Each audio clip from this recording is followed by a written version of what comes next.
आपको इलेक्ट्रोमैग्नेटिज्म से किसी सदिश का डाइवर्जेंस निकालना बताने जा रहा हूँ। तो किसी सदिश का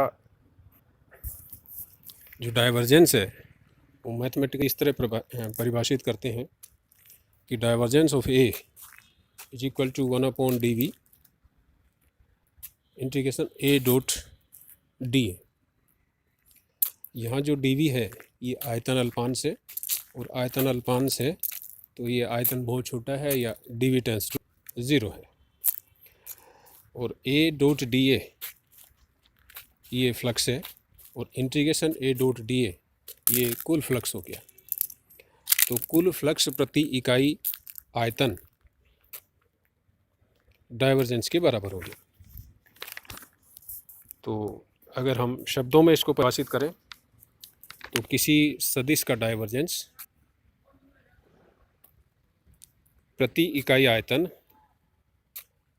बंद पृष्ठ से निर्गत कुल फ्लक्स के बराबर होता है। यानी कि किसी बंद पृष्ठ से निर्गत प्रति इकाई आयतन फ्लक्स उस सदिश का डाइवर्जेंस होता है जिस सदिश का क्षेत्र होता है।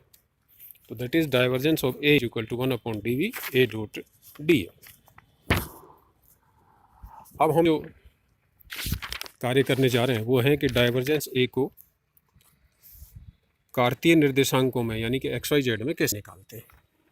तो उसके लिए हम एक बंद पृष्ठ का आयतन अल्पांश सेलेक्ट करते हैं। तो हमने घनाभ आकार का एक बंद पृष्ठ ले लिया है जैसा कि चित्र में दिखाया गया है।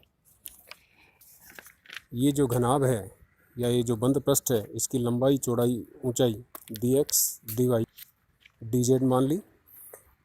अब चूंकि ये आयतन ने अल्पांश लिया है तो इसकी जो लंबाई चौड़ाई ऊंचाई होंगी वो भी अल्पी होंगी। तो यहाँ dx dy dz लंबाई चौड़ाई ऊंचाई आयतन अल्पांश की।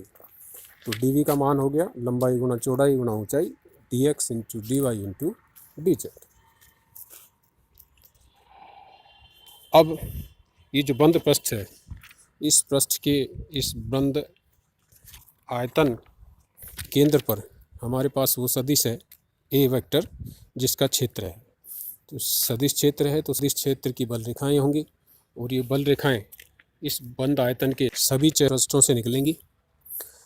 तो इन रेखाओं की कुल संख्या अगर हम जोड़ लें तो वो कुल फ्लक्स होगा, और कुल फ्लक्स में अगर इस अल्पांश आयतन का भाग दे दें तो हमारे पास वह प्रति इकाई आयतन फ्लक्स जो इस सदिश के डाइवर्जेंस के बराबर होगा। तो हमारे पास सदिश है ए, वो है सेंटर, और इस सेंटर पर इस सदिश के घटक हैं ax ay az। तो हमारे पास 6 जो पृष्ठ हैं इस घनाभ के, 6 पृष्ठों में से जो 2 पृष्ठ हैं x दिशा में, 2 y दिशा में, 2 z दिशा में। अब पृष्ठ के बारे में ये जानकारी हमको होनी चाहिए कि पृष्ठ है वो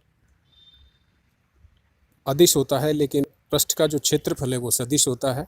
उस पृष्ठ क्षेत्रफल की जो दिशा है वो उस पृष्ठ के लंबवत होती है।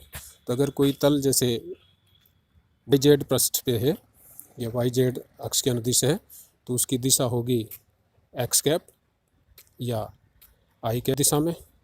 XZ दिशा में अगर कोई पृष्ठ है तो y दिशा होगी उसकी पृष्ठ की, और XY तल में है तो उसकी Z कैप दिशा होगी। तो हमने ये पृष्ठ जो लिए हैं इन 6 पृष्ठों में 2 पृष्ठों की जो दिशा होगी वो I कैप होगी, 2 पृष्ठों की दिशा J कैप होगी, 2 पृष्ठों की दिशा K कैप होगी।